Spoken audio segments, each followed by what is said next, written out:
There's a push to bring a commuter train through western Wisconsin right into downtown St. Paul to avoid traffic on Interstate 94. Folks are seeing the survey that's being shared right now on social media, and it's been many decades since passenger trains have run that stretch of track. Tonight, we find our Eric Chalou at the end of the proposed line at Union Depot. Eric. Hey there, Lindsay. Outside of Union Depot tonight, the next Amtrak train coming in. You can see right there about 6:53. Right now, it's just Amtrak that's coming in here to the depot.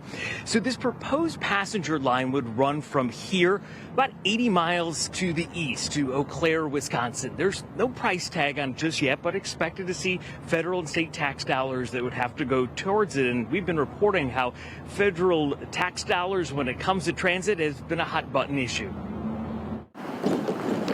The tracks that run through the village of Baldwin, Wisconsin could see a new passenger train coming down the line. There's been tremendous interest in our region for connecting to the Twin Cities, especially with passenger rail because of the commerce that takes place and the convenience it would provide. Scott Rogers is the chair of the West Central Wisconsin Rail Coalition behind the project. The group shared this possible route from Eau Claire, Menominee, Baldwin, Hudson, and into the Twin Cities. The coalition has surveys out right now asking residents for their input.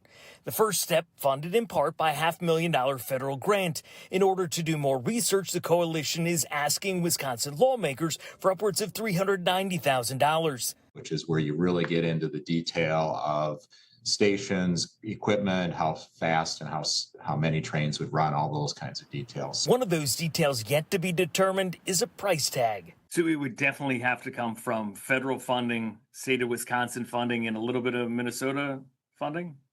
Likely, one of the benefits of this would be, particularly for St. Paul, where Ramsey County owns St. Paul Union Depot, you could create more activity there by having more trains run into the depot. Cherry Pepsi, water. Back in Baldwin, we stopped in the Northside Cafe to talk to folks about a passenger train.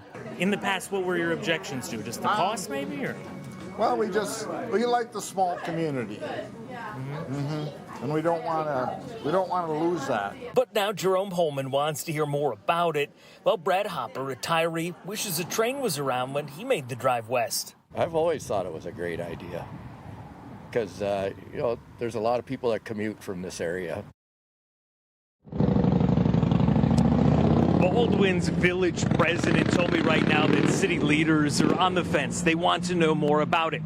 Well, we've also been reporting on the federal funding when it comes to transit. And just last week, the Republican delegation in the U.S. House pushed to have federal funding cut for 3 transit projects already in place here in Minnesota. We'll let you know what happens with this possible commuter line from here in St. Paul out to western Wisconsin. Live in St. Paul tonight, Eric Chalou, 5 Eyewitness News.